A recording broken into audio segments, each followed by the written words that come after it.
just kind of want to start off with this, though.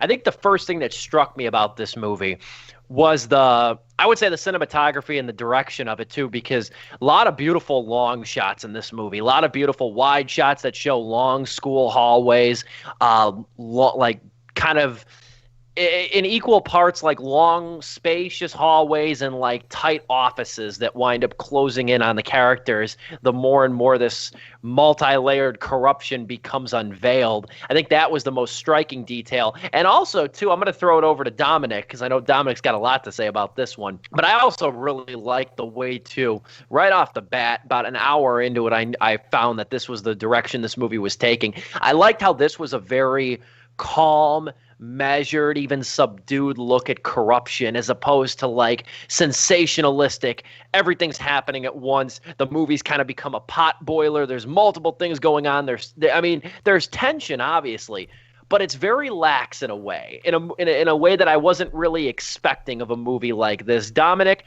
I'd love to hear your thoughts, generally speaking, on Bad Education. It's funny. This movie kind of has not kind of, but it fluctuates in that regard. So at the beginning, yeah, it really starts off like that, very subdued, reminiscent of this whole movie is just really gave me vibes of Spotlight, Mark Ruffalo, Keaton McAdams movie about journalists in Boston.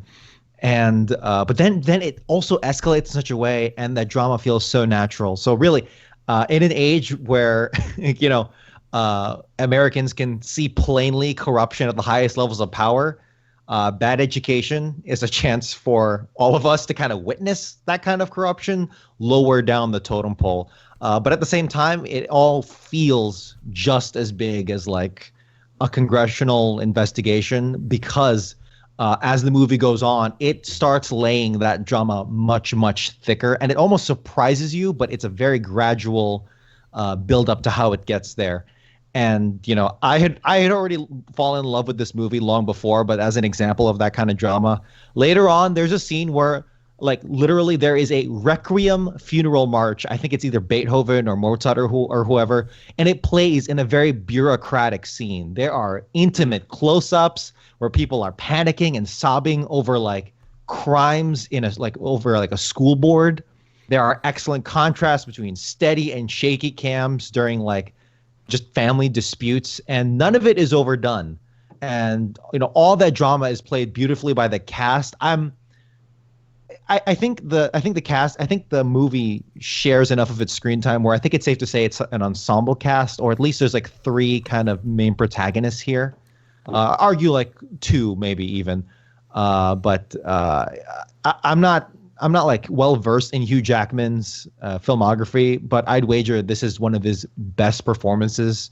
I know, because I'm used to seeing him in, of course, Wolverine, and then I saw, yeah, exactly, or The Greatest Showman, which, man, we should talk about Greatest Showman one of these days, because that movie actually frustrates me with all of its wasted potential. But I'm used to seeing that side of him. So seeing him as this really layered, nuanced character who's slimy, but also shiny, but also, gentle, but also earnest, but also like, what the hell is wrong with you? And the uncovering of that character goes hand in hand with the scandal itself. And it's so engrossing. That by the end of it, I'd really fallen in love with this movie. Yeah, excellent points all around too. I keep saying too that like Hugh Jackman really proved here that he is truly the greatest showman with this performance. I mean, it's very true. And I mean, I don't want to go too far down, but I'm not explicitly well versed with Hugh Jackman either. I've seen a handful of his movies, most of which I have to admit have been from the X-Men franchise. But honestly, this is a tour de force for Hugh Jackman. I think even if you've seen a lot more Hugh Jackman movies than any of us, I think you could say that this is at least one of his upper tier performances, because, and I think it goes hand in hand with, after it being so long since we've seen him embody different characters. I mean, The Greatest Showman, he was P.T. Barnum. In this movie, he's a different character. He's a superintendent, and you're seeing kind of the layers of Hugh Jackman. I mean, you got to think the X-Men series started in 2000. That's been 20 years of Hugh Jackman playing Wolverine, playing an instantly recognizable, globally recognizable character. So it's been a long time since we've really seen him take on roles that show kind of his range. I don't think we've forgotten that he does have range as an actor, and it showed in mass over here. Joe, your thoughts on Bad Education? I'll kind of like just piggyback off of you guys, and I'll just go into like some other points too. I loved Hugh Jackman in this movie. This was a great performance of his. One of my favorite things about the character is Dom was kind of touching on this, like how much he tries to be this likable presence around the school. Like he remembers everything about the students, everything about the parents, whatever it may be. And like he'll like try to remember that, and he'll practice to remembering stuff like that, and how much he's involved in the community, only to just really be like this person that's just stealing from basically everybody in this whole like area. Like I mean, and like just being really slimy about it too.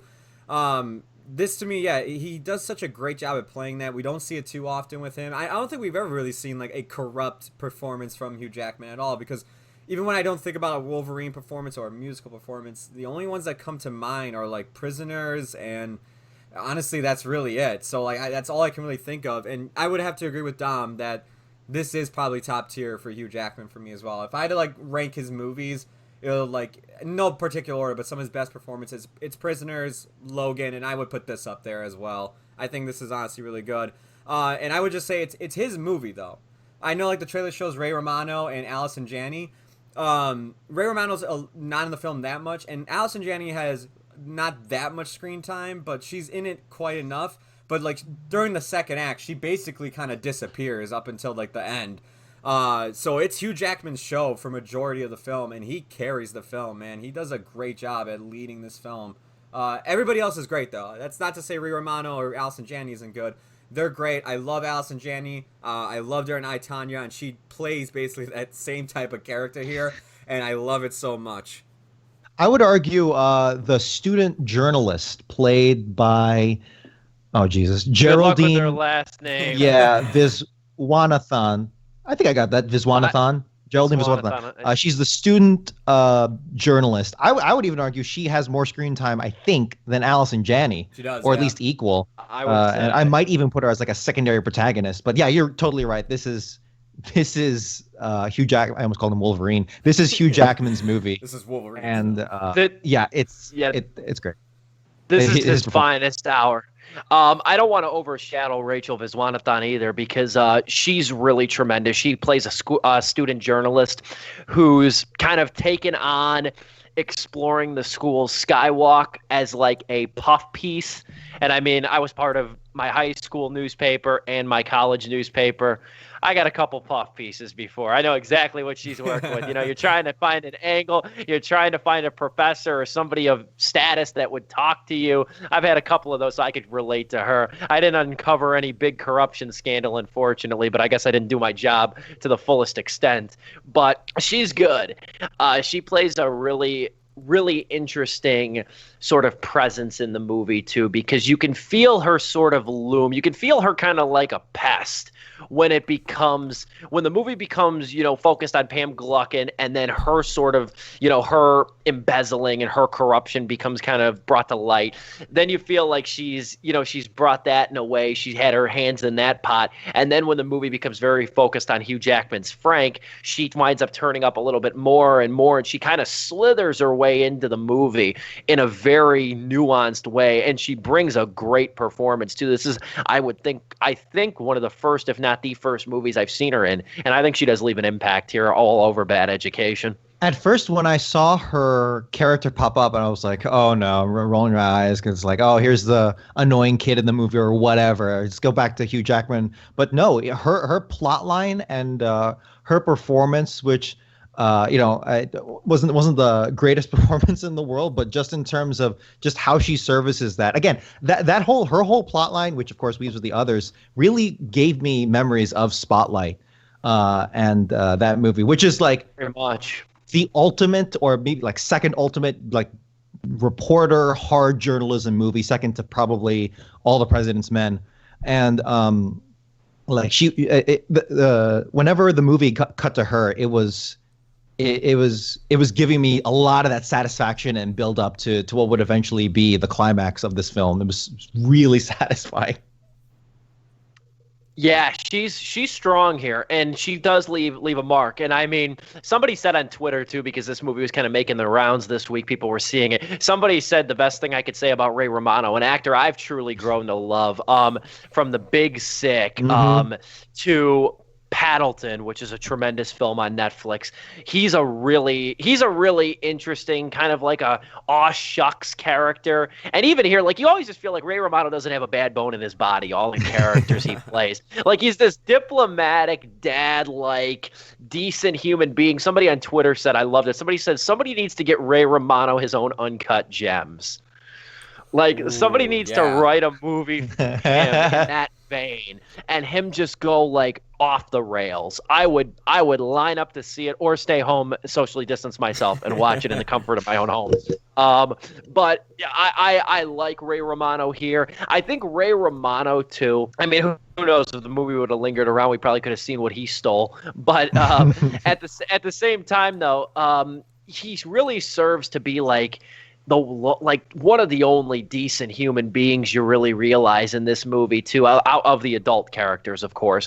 Like, he seems to be like the one guy who's like, he got into the teaching and he got into like administrative roles in schools to help students. And you like to think too, at the end of the day, all these people did, because we are talking about a true story.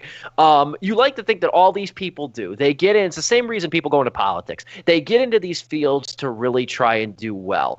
But then they realize the kickbacks. Then they realize the swamp. Then they realize sort of the backdoor deals that could keep things afloat while also enriching them. And that's what leads to this contemptible type of corruption. You've got the Pam Gluckin type of corruption, which is like the very self-interested. Here's a credit card for my daughter. Here, let me get my daughter a job. It's all self-interest. But then you get the Frank type of corruption, which is like, while you're doing all of this, you're still harboring the belief that all of this is for the best interest of the school and the best interest of people. You've really convinced yourself of your own lies, you know? To quote Plies, the great rapper Plies, who I enjoy a lot, to quote Plies, you know you're a fuckboy when you start believing your own lies. You know, I used our one F-bomb again. That's 2 weeks in a row for me, but right. I believe it's true, and I think it's shown here in Bad Education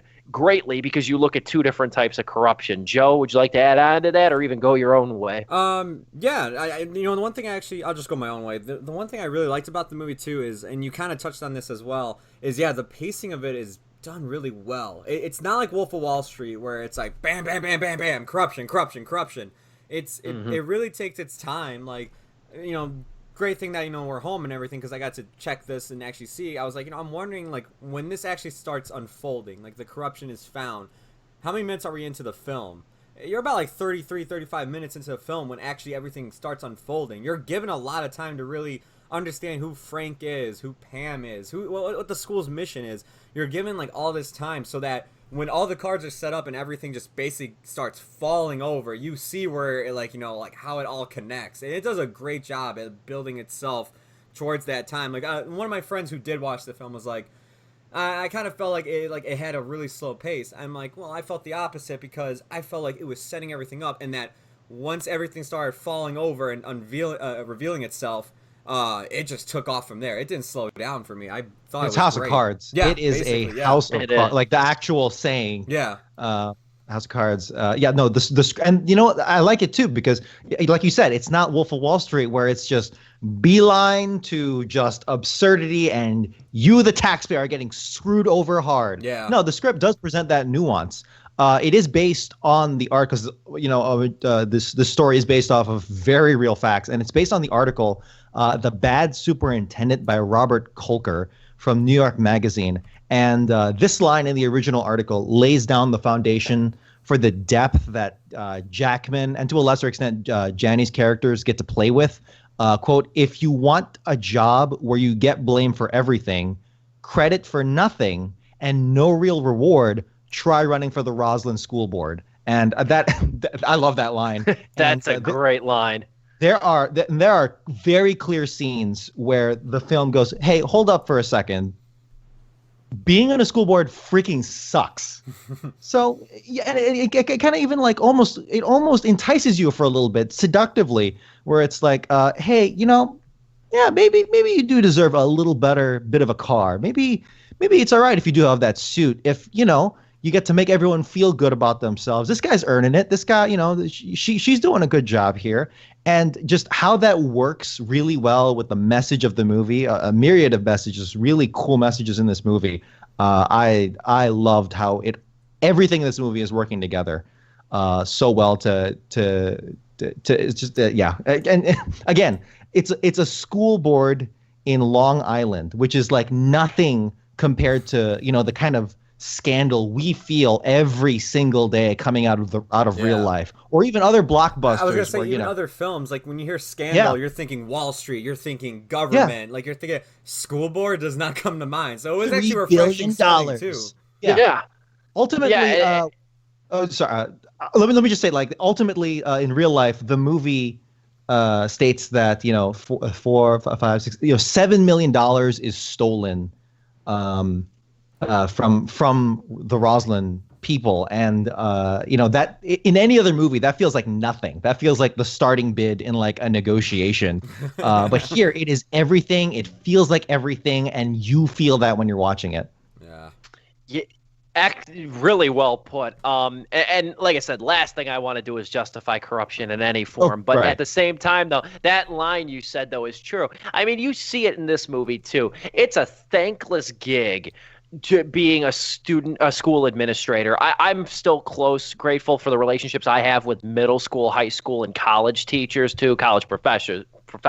But like a lot of my teachers I still talk to. And I've actually reached out and talked to a few teachers on their perspective with this, and even one that I was talking to, obviously unnamed, but she even said too, she's like, I've worked for people like Frank, like maybe who haven't done that degree of theft, but she's like people aren't good, who have been investigated everywhere they've went, but still continue to get jobs because it's like a backdoor dealing sort of business.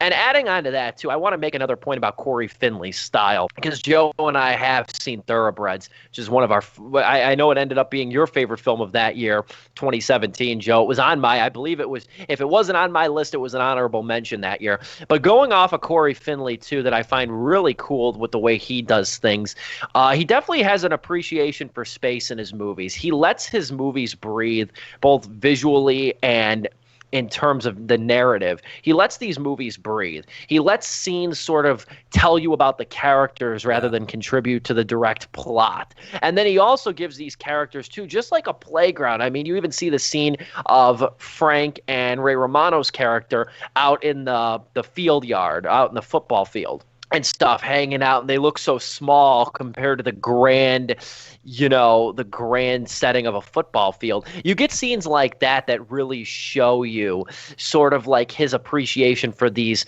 sort of locales and these locations. And it all adds up to a really compellingly filmed movie and a really attractive production too that isn't lost on me. And the last point I'll make too before turning it back over to Joe, you guys mentioned Wolf of Wall Street, about a movie that really throws corruption in your face.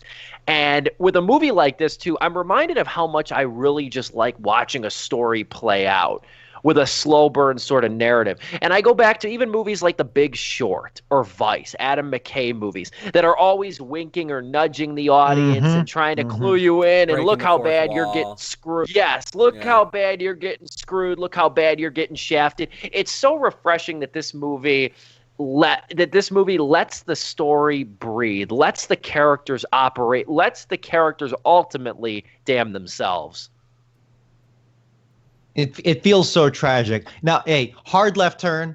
Shout out to YouTube comedian Jimmy Tacho for playing Allison Janney's dumbass son, who sets all this in motion. Yo, I was like, this kid is freaking, and it's a testament to the casting, because he had like 60 seconds of screen time total or whatever. He freaking milked every second he was on screen. He has such a punchable face, and I looked him up afterwards because he was so memorable. Just that small scenes he was in, and it was like, of course he's a YouTube comedian. Of course he again, surface level, I'm sure he's a nice guy or whatever. And there are, intelligent, very productive, YouTube stars out there like us. But, you look at all the vapid, 100 billion subscriber channels that are all there and really shallow people, dumbasses. This guy was really giving off those vibes, and that it was perfect. I was laughing out loud when his scenes were playing out. That felt like the most ridiculous thing. And that was true. Like that, so much of this movie, it's not 100% true to life, but just how it mirrors real life. It just, wow, this happened, and the gravitas this movie puts off is really helped by the fact that it's based off a true story, kind of like how Spotlight does that as well. But man, Jimmy Tacho, kudos to you, man. If you want to, at least they didn't get Adam Devine. At least they didn't get Adam Devine for that role. Yeah. That's all I'm gonna say. Joe, you continue. I was gonna say, if you want to see Jimmy Tacho actually like soak up a lot of screen time and actually be like a main character, definitely check out American Vandal on Netflix. He's like a main character on that show, and he's great comedically, but like even dramatically, he ain't half bad either. Like the kid actually, I'm hoping like gets at least some bigger, smaller roles. I don't know if he can carry a whole movie. He's a YouTube star, but when it comes to like small roles like he had in this, or just like like a secondary character, he's great. He does such a fantastic job. I was laughing my ass off. He's small but instrumental here. Yeah. Just when he comes down the stairs and like after like everything has happened, he's just like, "Hey, mom." It's shaky cam. Allison Janney. I'm totally spoiling moments here, but Adam. Allison Janney's just about to rip someone apart. I gotta say too, we were going back to the whole like Corey Finley's like direction. Yeah, like I mean that was the one thing I loved about Thoroughbreds was the fact that he let Olivia Cooke and Anya Taylor-Joy like really just allow themselves, like, again, if you look at the time length of that movie, it's not until about 30 minutes in is when they finally set in motion that they're gonna kill Anya Taylor-Joy's stepfather. Like the first 30 minutes of that movie is these two friends that were friends in elementary school seeing each other for the first time in years and trying to connect, and how different, completely opposite they are now. One feels everything, one is emotionless, and it's like you get like 30 minutes just to really feel who they are, and then the movie just takes off from there. I really dig his style of directing and allowing like people to breathe, stories to breathe, like Steve was saying. It's a great style we don't really see too often, because a lot of movies now are about, especially with corruption, as both of you guys are saying, is about look at this, look at this, look at this. It's never enough time to actually slow down and actually get to know the person behind it all. Who was the person that committed fraud? Yeah, 100%. And maybe it's just the times we live in where real life just feels so ridiculous that maybe we do need someone shouting in our face, you are getting screwed. Yeah. And I don't know, but this was a huge breath of fresh air, probably helped by the fact that this comes after Wolf of Wall Street and Vice and The Big Short and all that stuff. But it's and the other Allison Janney movie, I, Tonya, too, where this like this ridiculous crime unfolding. But man, this is one for Corey Finley. This is a huge one for Hugh Jackman as well, who was able to tap into his teacher roots because he was a PE teacher. Yeah, he was a gym yes. teacher. Yeah, out of all the kinds of teachers, of course, PE, which is like the most underappreciated teacher role ever, kind of teacher ever. And he there's no way he didn't take that experience and was able to put it into the mix of him, the Frank Tassone character here. I freaking love this. I love this movie, man. Yeah. Yeah, it's. I'm glad we watched it. I'm really glad we could talk about it. We kind of gave a little bit of our collection of final thoughts, I think, kind of in that last bit, though. But and I also, the last thing I will say before we all give our star ratings too is that I think too the fact that this movie's subdued. That's the word I've been using to describe it to people. It's subdued. It's very measured, and it's kind of glacially paced. It kind of allows it, like after the credits roll, and I don't want to give it away. I know it's a true story. It's out there, the information. But like after that final card reveals like the whole pension thing too. That's like it's like you watch that and you're like, damn it, you know what I mean? And then I remember after I finished watching it, I watched it on Saturday. I let it breathe for a little while and just kind of like, like did some small chores around my apartment. And I was thinking about it too. Just you reflect on it, which I think is what Corey Finley allows you to do just by making this a very measured movie and a very slow, like, again, I hesitate to say, I'm really trying to, remove the word slow burn and slow pace from my vocabulary, but like in a way, he just allows the movie to build and allows the narrative to build and lets the characters damn themselves. I think that's the most important thing you could say. I give it 3.5 out of 4 stars. I think this is one of my favorite movies of the year so far. Top 3 favorite movie of the year. This is one I'm going to remember, probably one I'm going to revisit, and if nothing else, it makes me want to check out Thoroughbreds again. Joe, your star rating for Bad Education? I'm on the same boat, 3.5 out of 4 stars. I'm hoping that with the next topic we'll be talking about, that this is one of the things that the Oscars will look at and will remember hopefully down the line. We are almost halfway through the year, so I'm pretty sure it'll be remembered. I mean, I don't know what else came out, because as of now, my best picture was Bad Boys for Life, but now it might be Bad Education. So, like, there's not that much competition out there, Oscars. I'm hoping you guys remember this one. I don't know if they'll count it because it's an HBO film, so I don't know if that goes to Golden Globes only, but I'm hoping it gets some recognition when award season comes around next year. I absolutely love this film. Yeah, 3.5 out of 4 stars. Dude, Dominic? if Hugh Jackman doesn't win or get at least nominated for Best Actor, yeah, I'll be so pissed. I think this came out in 2019, but it was film festivals in 2019. Yeah. Okay, yeah.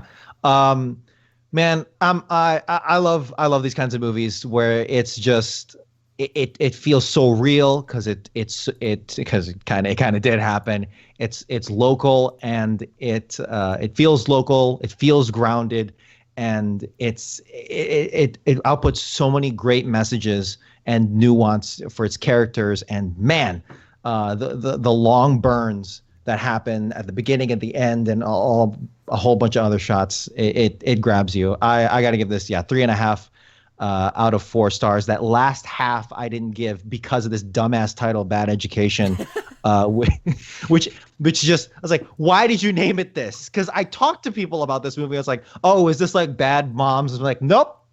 I knew that was gonna happen. I knew this was gonna happen, but whatever. No, I'm joking. But among other critiques, but 3.5 out of 4 stars. I freaking love this movie, and I can't wait to watch it again.